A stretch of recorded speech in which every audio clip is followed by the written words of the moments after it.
Bom, pessoal, é um enorme prazer a gente receber a professora Patrícia Lustosa.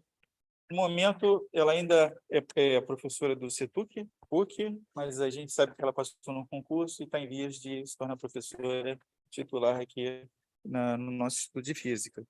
Ela fez a graduação em Física na Universidade de Califórnia, San Diego, em 1981, mestrado em Física na San Diego State, em 84, seu doutorado em Física no Departamento de Física da PUC em 89. Okay?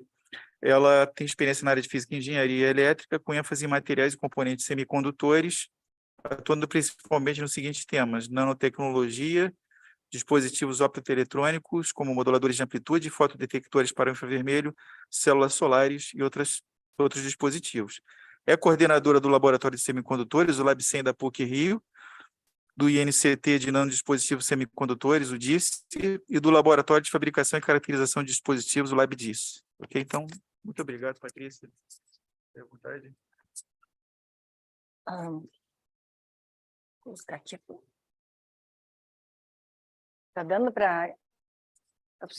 Tá. É que eu não preciso da máscara. Agora prendeu a minha máscara no... Bom, primeiro eu queria agradecer o Luca e o Instituto de Física, de uma forma geral, pelo convite. É sempre um prazer estar aqui na UFRJ, apresentando o meu trabalho. Possivelmente essa é a última vez que eu vou apresentar como membro de fora, né, como professora de fora do Instituto, quem sabe na próxima já como professora aqui no Instituto de Física. Bom, hoje eu vou falar sobre esse tema, né, Lab on a Chip na faixa do infravermelho médio para monitoramento de fluidos. Esse é um trabalho que eu fiz no ano sabático. Eu tive um ano na Universidade Técnica de Viena, 2020 e 2021, e eu vou apresentar justamente esse trabalho que eu desenvolvi enquanto estive lá.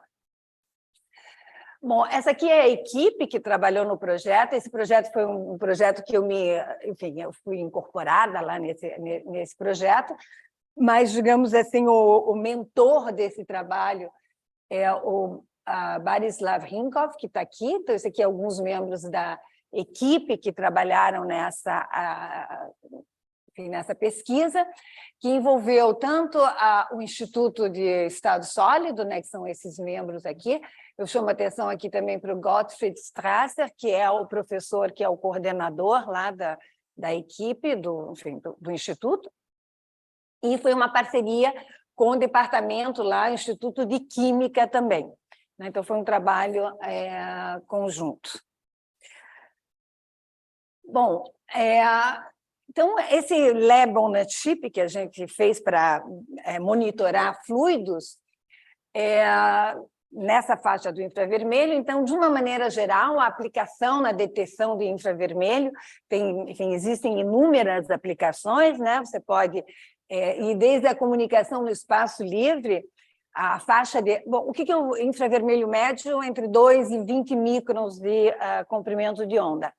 Então, por exemplo, comunicações no espaço livre, onde você tem a menor atenuação por nuvem, chuva e etc., é em torno de 9 microns, justamente. Então, estaria nessa faixa.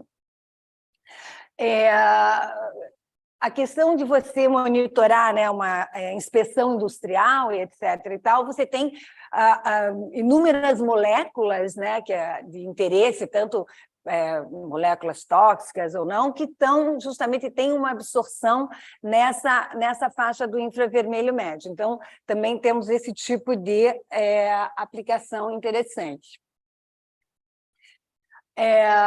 Imageamento térmico, né? Então, por exemplo, ali eu tenho a caneca que está fria, que está quente, com café, né? E a garrafa térmica em preto, então você pode fazer imagem térmica, ou, por exemplo, aqui, que eu me enxergo muito bem aqui, você detecta com a imagem térmica um problema numa rede de transmissão, por exemplo, e pode solucionar o problema antes que uma catástrofe ocorra.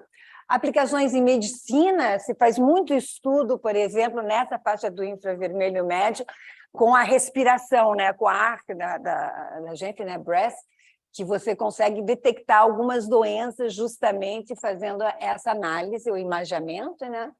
Na astronomia, né? Então, aqui a gente tem uma imagem no visível e aqui no infravermelho, então você consegue ter mais detalhes sobre o que está se passando nos astros.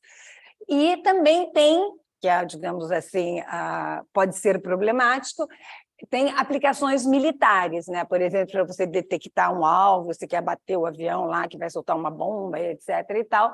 E, em função disso, de você ter as aplicações militares, ou visão noturna, etc., é muito difícil você adquirir no mercado internacional esses detetores de infravermelho, apesar de terem aplicações duais, porque existem muitas restrições. Então, nesse sentido, é uma área estratégica de você ter no país o conhecimento, né, essa tecnologia, né? Então, esse é o interesse nessa faixa do espectro eletromagnético. Bom, então, no caso aqui do trabalho que eu vou apresentar para vocês, a gente vai tentar fazer um pouco como naquele desenho da inspeção industrial que eu mostrei. A ideia é mais ou menos a mesma, no seguinte sentido: a gente tem um laser, eu vou colocar o meu fluido aqui no meio e vou detectar se passa, se não passa, se diminui a intensidade da luz no meu detetor. Então, essa aqui é a ideia, só que a ideia é fazer isso tudo como um laboratório num pequeno chip. Então, de uma maneira geral, vai funcionar dessa forma. Eu vou ter um laser aqui nessa extremidade, aqui um detetor, e essa área aqui entre os dois é a área de interação entre o líquido e a luz que está incidindo, né? Então, esse vai ser o nosso chip que eu vou mostrar para vocês.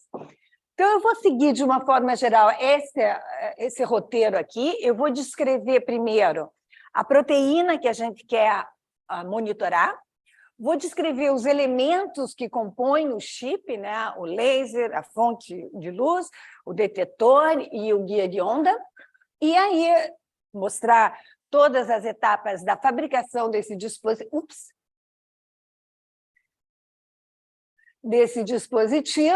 E vou mostrar os dois experimentos que a gente fez. Então, um experimento é a gente detectar a presença dessa proteína.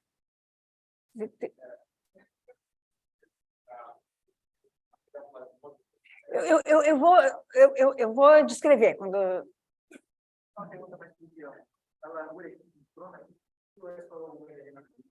Não, é só o elemento ali, o detetor. Mas eu vou dar detalhezinhos mais adiante.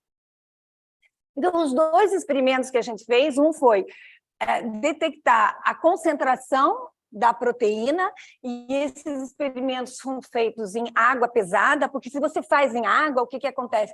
A água já absorve toda a luz, sabe? Em 10 microns já não sobrou nada de luz. Então, você tem que usar um outro elemento, e a água pesada ela não vai absorver nessa faixa, então os experimentos são feitos em D2O. E o outro experimento, que é bem interessante, é você fazer online, assim, você conseguir monitorar uma reação da molécula, uma reação, a gente chama de denaturação da proteína. Então, você tem a proteína, mas ela é submetida a uma temperatura, ela muda a sua natureza e, portanto, muda a absorção numa determinada faixa de comprimento de onda. Então, você poder monitorar isso em tempo real. Então, esse é o segundo experimento que eu vou mostrar. Ok? Bom, então eu vou falar agora de cada um desses elementos. Primeiro, então, vou falar sobre a proteína. Então, a proteína que a gente usou para monitorar, para mostrar o princípio de funcionamento desse label chip, é a BSA, Bovine Serum Albumin. É uma proteína que é usada com uma certa frequência, justamente para fazer demonstrações. É fácil de você obter. Então, esse aqui é o espectro de absorção medido com um espectrômetro de transformada de Fourier, né? Ou seja, equipamentos grandes dentro de laboratório, e aqui você vê a absorção, né? Então tem, digamos assim, 2 picos principais aqui. Aqui está nessa unidade que é inverso, é número de onda, inverso do centímetro. Eu coloquei aqui só para quem já está mais acostumado com o comprimento de onda, né? Vai de 5,88 microns a 6,67. Então, aqui a gente está falando em 6,5 e 6,1 microns, mais ou menos, essa absorção. E aqui, esses gráficos aqui, cada um deles é para uma concentração em miligramas por mililitro. Né? Então, a concentração vai indo de 10 até 50 miligramas de proteína em D2O. E a gente vê a linearidade, pegando o comprimento de onda, número de onda, né? 1560, aqui, você vê onde que está aqui? 1560, por aqui. A gente vê a linearidade com a concentração, obedecendo a lei de Beer-Lambert, que é dada aqui a absorbância, é log de 10 da intensidade incidente pela intensidade transmitida, e que é dado pela a absorção, a espécie de coeficiente de absorção, D, a distância de interação, né, que a luz penetrou, e C é a concentração. Então, tem uma variação da absorbância linear com a concentração, que é a lei de Beer-Lambert. Bom, então, essa é a proteína que a gente quer observar. E, além disso, essa proteína ela é estável até 40 graus. E o que acontece? Quando você aquece, aumentando a temperatura, indo do azul aqui para o vermelho, ela, temperatura ambiente, até uns 40 graus, ela tem essa forma aqui, que é uma hélice, uma fase alfa, e quando aquece, ela vai se muda a natureza dela, e ela se transforma em linhas antiparalelas, como está mostrado aqui. E o que ocorre? Então, em azul aqui é a absorbância quando ela está estável, né, a temperatura ambiente, e à medida que aquece, a gente vê que aumenta aqui, aparece um pico aqui que vai aumentando. Então, a absorbância nesse comprimento de onda aqui, ele é modificado, né? E é isso que a gente vai tentar observar. Tá? Então, isso tudo feito com FTIR, enfim, equipamentos grandes no laboratório. A gente quer fazer a mesma coisa no chipzinho lá que eu mostrei, que eu vou mostrar até. Ok? Bom, então agora vamos...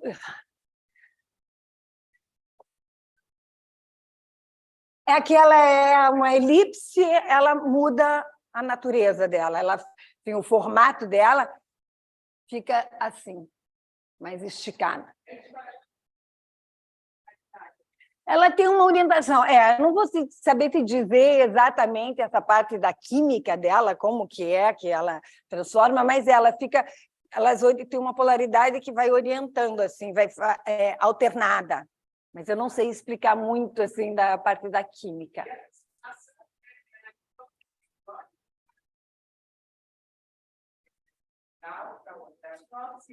Não, química também, porque, inclusive, eu posso te dizer isso, que a utilização dela, isso eu não vou saber detalhes, mas a utilização dela, você não pode utilizar para algumas coisas a proteína, uma vez que ela se transformou dessa forma. Então, ela muda as propriedades dela, digamos, se fosse uma proteína medicinal, alguma coisa, um remédio, por exemplo, aí que isso eles querem aplicar justamente em medicina. Então, aquela proteína vai se transformar e não vai mais funcionar como remédio lá para curar, sei o que, a doença, entendeu? Ok? Bom, então agora eu vou falar dos elementos do dispositivo. Então, o primeiro elemento aqui é a nossa fonte de luz, que vai ser um laser de cascata quântica. Então, aqui, para quem... Imagino que tem alunos que talvez não saibam muito bem como funciona, ou mesmo gente que trabalha em outra área. Então, normalmente, os lasers semicondutores, né, você tem camadas com uma heteroestrutura, né, usando diferentes semicondutores, normalmente da família 3,5, né, arseneto de galho e alumínio, e a transição ótica do laser é baseada numa transição interbanda, ou seja, você tem um elétron na banda de condução lá, ou seja, no nível confinado lá da condução, né, de um poço quântico, e ele passa você tem uma inversão de população, você vai ter muitos elétrons nesse nível superior e muitos estados disponíveis aqui, né, o buracos, no nível da valência, e vai ocorrer essa transição ótica. O elétron vai passar para o nível da valência e, com isso, vai emitir um fóton. E, então, o laser funciona dessa maneira. No caso da faixa do infravermelho médio, que são comprimentos de onda 2, 3, aqui a gente está querendo 6 microns, não tem um semicondutor que tenha um gap de energia que permita justamente que a gente tenha uma ação laser nessa faixa. Então, para você ter, que é uma energia muito pequena comparado com laser de, por exemplo, laser de comunicações óticas, etc. e tal, a gente está falando de 0,7 eletronvolts, não sei o quê. Aqui a gente está falando 6 microns, a gente está falando de 200 milieletronvolts, então é uma energia bem pequena, não tem, né, um semicondutor com esse gap. Então, o que a gente usa são transições intersubbandas ou intrabanda. O que eu quero dizer? Então, eu vou ter aqui no meu poço quântico o estado fundamental, e aí eu tenho outro estado aqui, um segundo estado, o estado excitado. Então, a banda de valência não vai entrar em questão aqui, e a transição que vai produzir a emissão ótica do laser vai ser uma transição entre esse estado excitado e esse estado fundamental do poço quântico. E aí, com isso, variando lá a espessura do meu poço quântico, eu consigo sintonizar justamente essa energia de transição. E aí eu consigo atingir justamente essa faixa de 200 milieletronvolts, 6 microns, etc. Toda essa faixa do infravermelho. Então, o laser de cascata quântica, como que ele funciona? Então, vai ter uma série de poços quânticos de espessuras diferentes, tem que fazer um design, enfim, usa normalmente programas complexos para determinar exatamente essas espessuras, de tal forma que eu vou ter uma série de poços quânticos aqui, variando ali a espessura, que o elétron vai estar, ele é injetado aqui, ele vai estar num nível, digamos que seja um nível fundamental aqui, e ele vai tunelar, que daí você aplica uma tensão, né? Esse aqui está ele com uma tensão aplicada, né? Então, os níveis daí aqui vão estar na mesma energia, de maneira que vai tunelar, então isso significa que esses poços têm uma largura ligeiramente diferente, porque quando aplico tensão, ele vai tunelar, e aí ele vai tunelar aqui, vou ter um outro poço aqui, com uma espessura diferente, que ele vai tunelar para o estado excitado desse poço, e aí vai decair dentro desse poço para o estado fundamental, emitindo justamente o fóton de interesse. Vai aqui para esse nível 2, esse nível 2 vai estar separado desse nível 1 por um fônon óptico, de tal maneira que eu consigo depopular esse nível rapidamente, para conseguir manter a inversão de população. Então, eu tenho o elétron no nível de cima e, rapidamente, eu estou esvaziando o nível de baixo. E isso é feito, são várias... Então, isso aqui a gente chama de uma cascata. E aí, esse aqui, do estado fundamental aqui, ele vai tunelar para cá, que vai ser um injetor, e assim por diante. E você coloca várias cascatas, e com isso você tem o laser de cascata quântica. Como é que a disposição geométrica de folhas?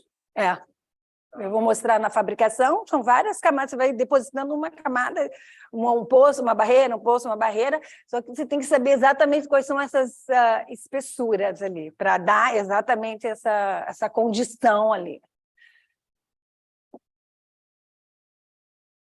Bom, então esse seria o laser. Então agora a gente vai falar do detetor, e o detetor vai ser um detetor de cascata quântica, que é baseado mais ou menos na mesma coisa, porque pensem no seguinte, quando eu fabrico, eu vou mostrar para vocês depois da fabricação, eu vou fabricar lá na epitaxia as camadas, eu vou fabricar ao mesmo tempo o detetor e o laser. Então, eles têm que ser a mesma estrutura. Tá? Então, o detetor de cascata quântica, contrário ao laser, você não tem uma tensão aplicada. Então, é sem tensão. Então, você tem aqui, ficou um pouco claro, não sei se vocês conseguem ver, mas eu tenho aqui os postos quânticos justamente de espessuras variadas. E aí a absorção é feita aqui desse estado fundamental, você absorve o fóton, ele vai tunelar para cá, e aqui esses níveis aqui, está vendo que os postos variam um pouquinho de espessura? Esses níveis aqui, eles estão separados exatamente de um fônon óptico, então vai decaindo, decaindo, decaindo, até o estado fundamental desse outro posto, que é igual a esse primeiro. Aí ele está aqui no estado fundamental, vem um fóton, é absorvido, passa aqui de novo, e eu vou ter a mesma coisa repetidamente. Então, é a mesma estrutura, só que no detetor você não tem uma tensão aplicada, e no laser você tem uma tensão aplicada. Aqui é só um cartoon mostrando, né? Chega o fóton, decai, né? E assim por diante, eu vou ter várias cascatas, ok? Então, esse é o detetor. Aqui, só para ilustrar, não vou entrar nos detalhes, mas aqui está a estrutura que foi feita, ou seja, bem complexa, ou seja, tem o laser aqui, decai, vem para cá, e a absorção estando aqui, absorve, vem para cá, absorve, vem para cá. Tá? Então, são estruturas bem complexas. Então, agora eu vou falar justamente, que foi a pergunta dele, sobre essa região entre o laser e o detetor. O que acontece? A gente está falando aqui de 6 microns, né? O comprimento de onda. E esses tamanhos aqui são muito pequenos, né? Peraí. Então, o que acontece? Eu tenho que guiar essa luz. Se eu tiver o laser, isso aqui é uma simulação. Se eu tiver o meu laser aqui, o laser está aqui, e aí o que ocorre? Essa luz vai se propagar. Isso aqui é 10 microns. Só para vocês terem uma ideia, na nossa estrutura aqui é o laser, esse aqui vai ser esse guia, e aqui o detetor. Então, a gente está falando de um tamanho desse guia de mais ou menos 50 microns, né, o tamanho. Então, vocês vejam que a luz sai daqui e ela vai divergir. Então, não vai ser guiada, então ela não vai chegar lá no meu detetor. Então, para isso, eu tenho que colocar ali um guia de onda para que, de fato, a luz chegue no detetor. Então, aqui está mostrada exatamente a mesma estrutura, só que com uma camada de ouro metálico ali. Então, tem uma camada de ouro muito fina, acho que é 200 nanômetros de ouro aqui, e você vê que o modo já propaga uma distância um pouco maior ali naquela distância. E aqui é colocando uma camada de ouro e, por cima, uma camada de um dielétrico, que é nitreto de silício. Então, você vai ter esse guia plasmônico, ou seja, em que você tem o dielétrico e o metal, essa interface. E, com isso, propaga mais. Isso aqui são simulações feitas para 6,5 microns em ar, e aqui é para a estrutura que foi feita, né, no nosso trabalho, para 6,17 microns, aqui com o ouro e o nitreto de silício, em ar, e aqui em D2O. Que é exatamente o líquido, né? Que a solução que a gente vai colocar ali é majoritariamente a água pesada. E o comprimento de penetração, esse comprimento de penetração significa a distância até onde a intensidade do laser cai a 1/E do valor original. Da ordem de 1,7 milímetros, ou seja, para o nosso caso, que a gente quer que ande 50 microns, está ótimo. Então, isso, no nosso caso, para 48 microns, é uma perda muito pequena.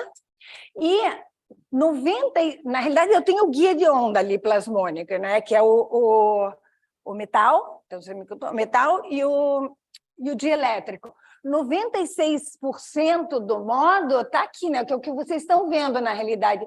O guia de onda, o metal e o silício, acho que vocês nem enxergam, é uma linhazinha branca aqui embaixo, ou seja, muito fino. Então, 95% está assim na superfície mesmo, acima desse guia. O que é ótimo, porque eu vou colocar...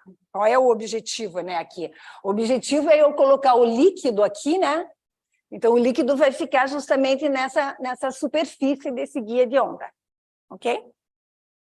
Bom, então, esses são todos os elementos. Então, eu tenho o meu laser, o guia de onda e o detetor. E aqui estão as dimensões, mais ou menos. Então, esse aqui seria o laser, o guia de onda e o detetor. Uma coisa que eu esqueci de falar... Oi.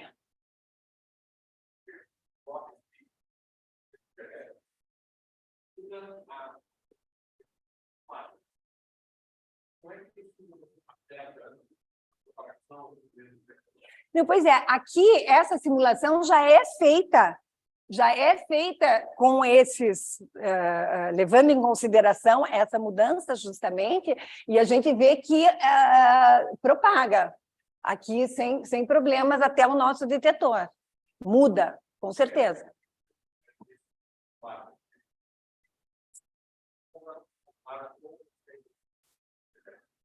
Sem você ter o dielétrico?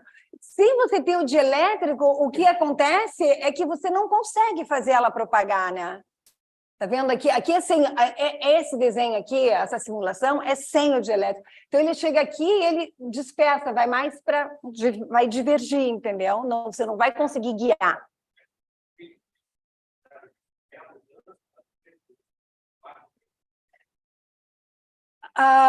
Exatamente, porque daí se você... agora... Você tem que estar abaixo dessa frequência de plasma, justamente. Então, aí, se você muda, ele só vai guiar se você estiver nesse intervalo de frequências. Aí, se você mudar a frequência de plasma, aí ele não vai mais conseguir guiar. Justamente porque daí você tem limite de difração, etc. Exato, exatamente, isso, exatamente.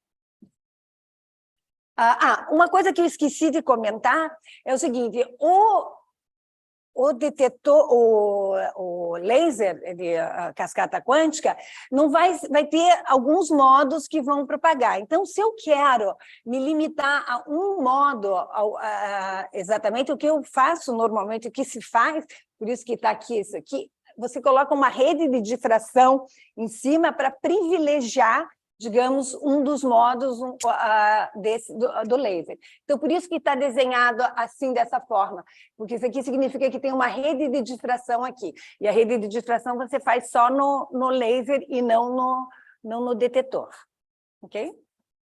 Mas eu vou mostrar as etapas justamente de fabricação desse dispositivo. Então, a gente tem um substrato, aqui foi usado o substrato de fosfeto de índio. Aí você faz a epitaxia, como você perguntou, todas aquelas camadas. Então, só para vocês terem uma ideia, são 37 cascatas, cada cascata tem da ordem de umas 10 camadas, então é muita camada, né? Você leva um dia inteiro para fazer, mais de 12 horas para poder depositar essas camadas. Então, você deposita, faz a epitaxia, aí depois você faz uma corrosão espacialmente seletiva, para justamente corroer essa região entre os dois, onde vai ficar o guia de onda, onde eu vou colocar o meu líquido. Aí metalliza, então faz rede de difração, metalliza. Aqui é o ouro, né? E depois coloca o nitreto de silício aqui, e aí faz os contatos. Então, o material usado aqui foi para os poços quânticos, é INGAS, barreira de poço, e NaLAS, a barreira casado, né, com o mesmo parâmetro de rede do substrato de INP, então é uma concentração mais ou menos 52%, 53% de índio. E aqui estão as dopagens, são 37, como que eu falei, cascatas. O guia de onda, 200 nanômetros do nitreto de silício e 60 nanômetros, que é o ouro. Tá? E...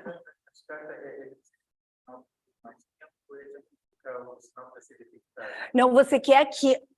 não, você quer que ele chegue no detetor. Não, a cascata é só para você aumentar... entendi agora a tua pergunta. Não, a cascata você tem que ter para aumentar a intensidade. Vai ter... você quer aumentar a potência que está sendo emitida, exatamente.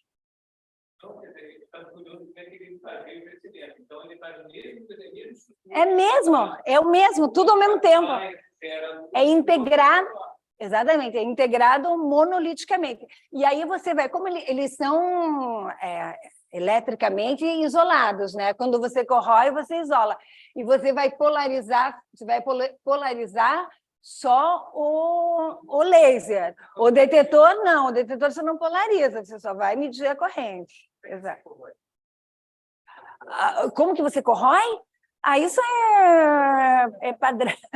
Enfim, esse aqui foi corroído com um equipamento que se chama Reactive Ion Etching. Então, você tem um feixe de íons que vai correndo.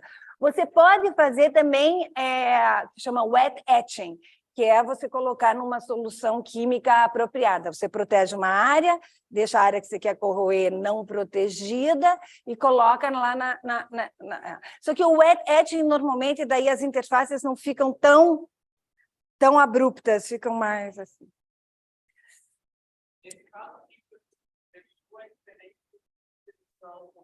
Eles são ligeiramente diferentes. Mas o detetor, o que acontece? O detetor é mais largo, ele absorve numa faixa um pouco maior. E aí o laser, porque eu coloquei a rede de difração, ele é mais fino, então ele vai estar dentro dessa largura de absorção do detetor.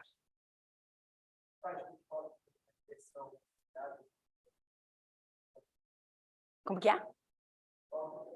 O guia, né? Vou te mostrar na próxima, vai ficar na próxima, peraí, deixa eu colocar o próximo slide. Aqui, ó, tá, ups. É aqui, o guia aqui, né, que fica assim. O guia de onda vai fazer com que ele vá aqui, nessa... E você tem os espelhos. Eu não mostrei ali na lateral, ele tem um espelho.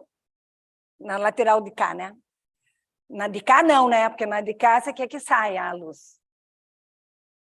Então, esse aqui é uma imagem, né? Esse aqui é um esquema, né? E esse aqui é uma imagem de microscopia. Aqui está mostrando a rede de difração. Então, aqui está o laser, e aqui o detetor, e aqui, espera só um minutinho.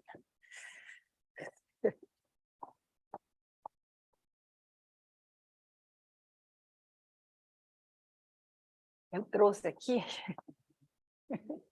Depois você passa aí para vocês verem. Esse aqui é um exemplo, justamente, depois da gente fabricar. Então, fabrica aqui está o dispositivo fabricado.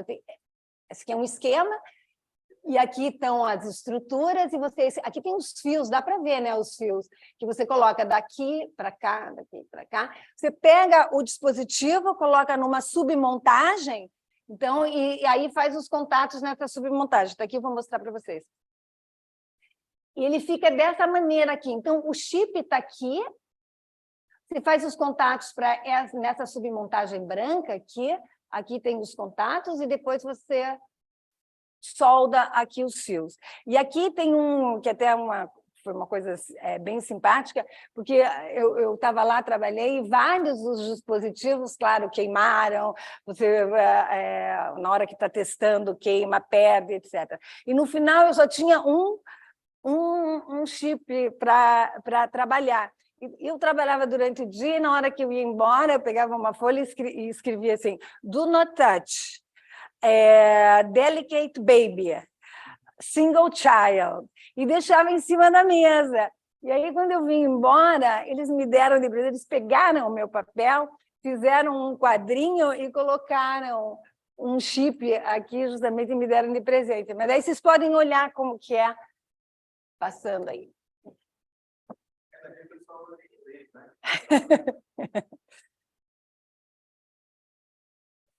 Oi.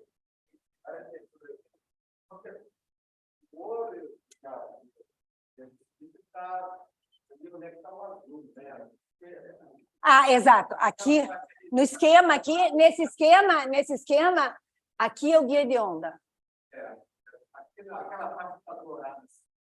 Não, esse aqui é o nitreto de silício, esse é o nitreto de silício que está em cima do ouro. Não, ali é só... Aqui o nitreto de silício. Hã?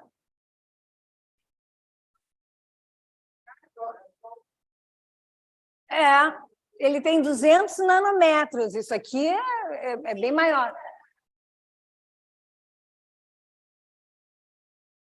Não, aí eu vou voltar aqui, então, aqui. Vai ser assim, ó. Aqui é aquela parte do guia. Tá? Não funciona, porque a luz não chega no detetor.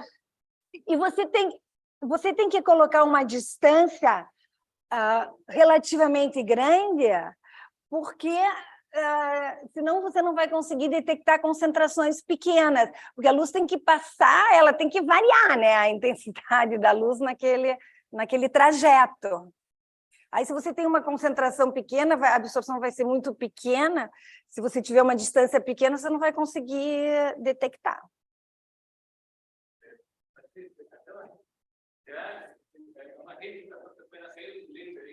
Não, a rede de difração, não. A rede de difração, ali é só para ilustrar, a rede de difração é em cima.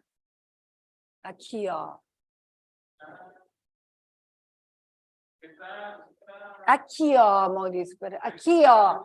Ó, é em cima a rede de difração. Isso aqui é uma ampliação. Isso aqui é uma ampliação. Hã? Isso é para exatamente. Exatamente. Ok? Bom, então, esse aqui vai ser o chipzinho que a gente vai mergulhar no líquido para determinar a concentração da proteína e, eventualmente, monitorar a reação, né, a denaturação da proteína. Então, aqui é um gráfico só mostrando a caracterização. Uma vez o chip feito, você tem que ver se o laser e o detetor estão funcionando, né? Tem que testar isso. Então, aqui em preto é a corrente, e aqui a voltagem, você vê o I de V para ver que está funcionando. Bom, então tá tudo bem, está na resistência esperada, e aí você aciona, né? Polariza o laser, e aqui tem esse eixo aqui, a potência.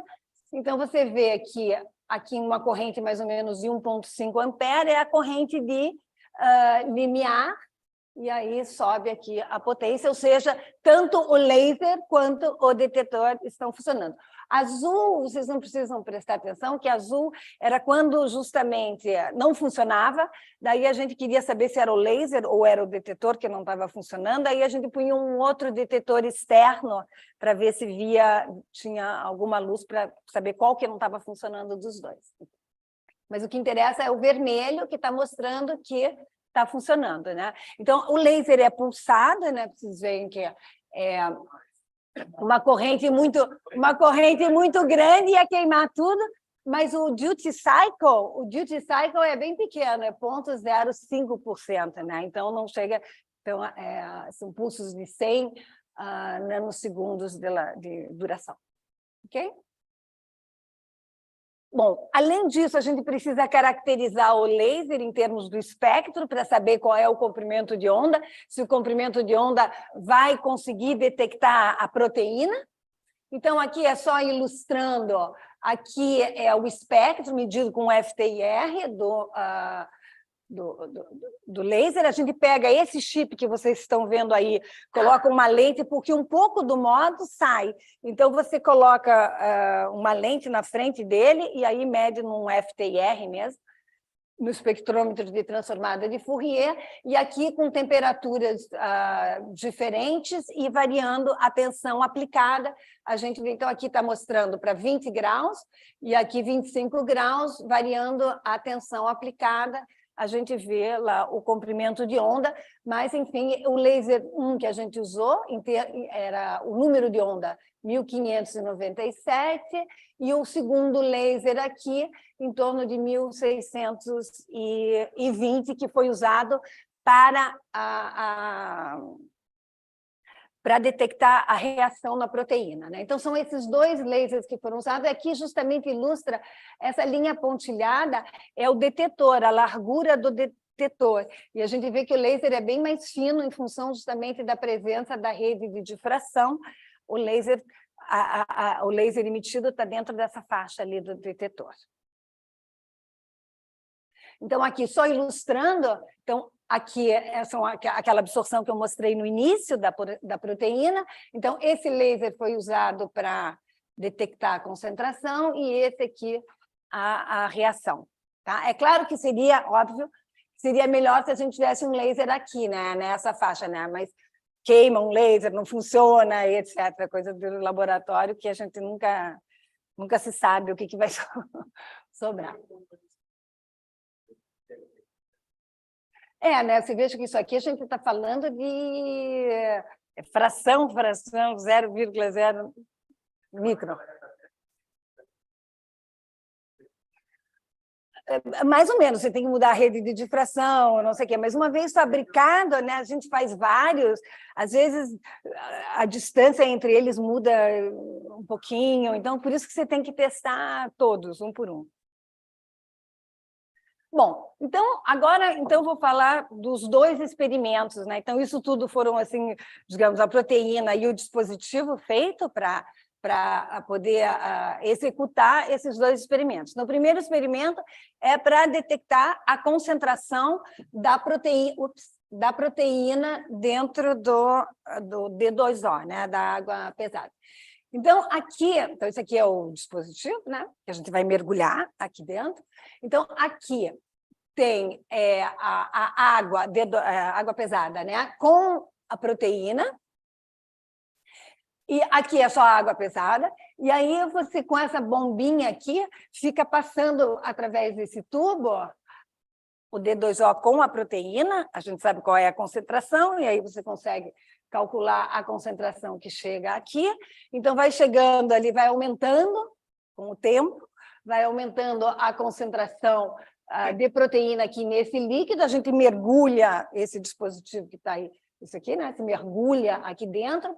Então, tinha sempre uns 4, 5 lasers assim, alinhados.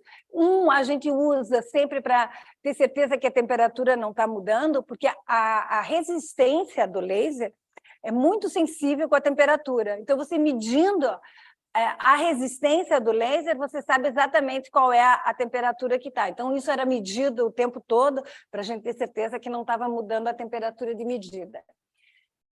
Então, esse aqui era para detectar a temperatura e aqui polarizar o laser e medir a corrente produzida.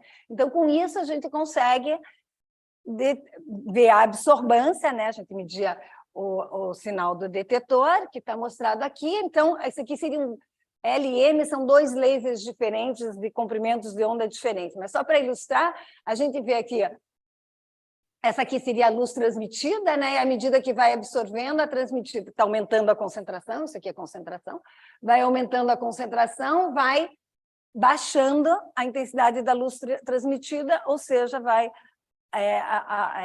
aumentando a absorbância. Né? Então, você consegue determinar qual é a concentração. Aí, a gente calcula, a partir desse gráfico, assim, você calcula a absorbância, e aqui está mostrado nessa linha azul, aqui. Então, nessa linha azul tem a absorbância detectada lá no nosso chip, em função da concentração. Certo? Então, a gente vê que obedece à lei de Beer-Lambert, ou seja, a gente tem um comportamento linear.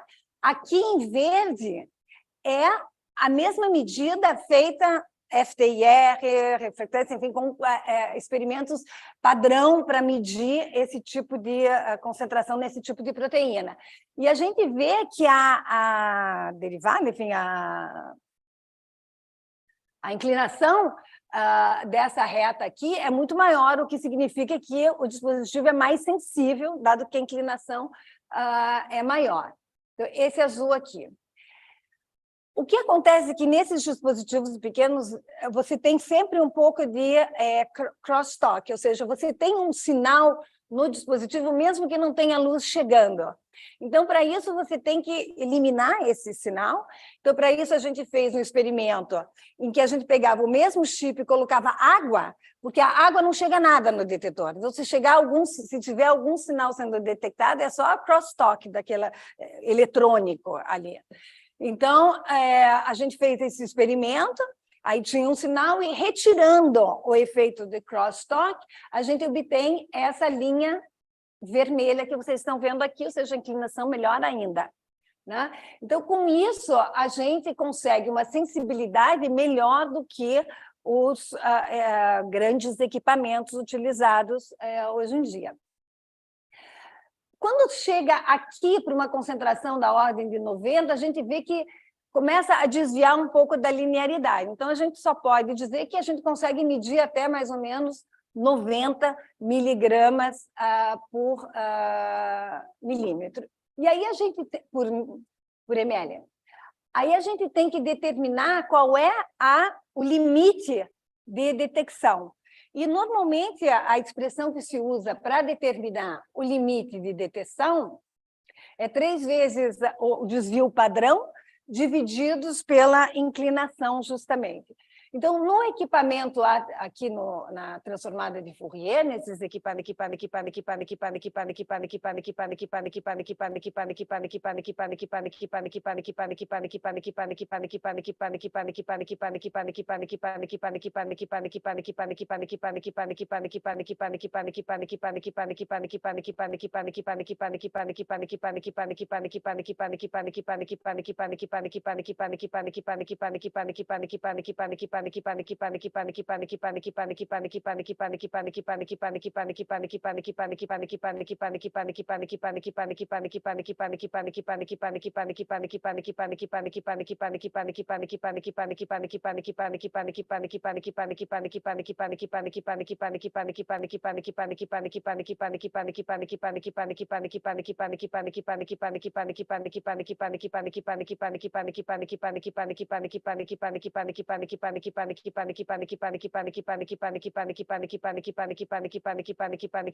Tem aqui, né? Você tem um interferômetro de microfone, enfim, é um equipamento desse tamanho que você tem dentro do laboratório, né? Precisa de computador, precisa ser bombeado com ar, com nitrogênio para tirar o ar, enfim. São coisas assim, bulky, né? Digamos.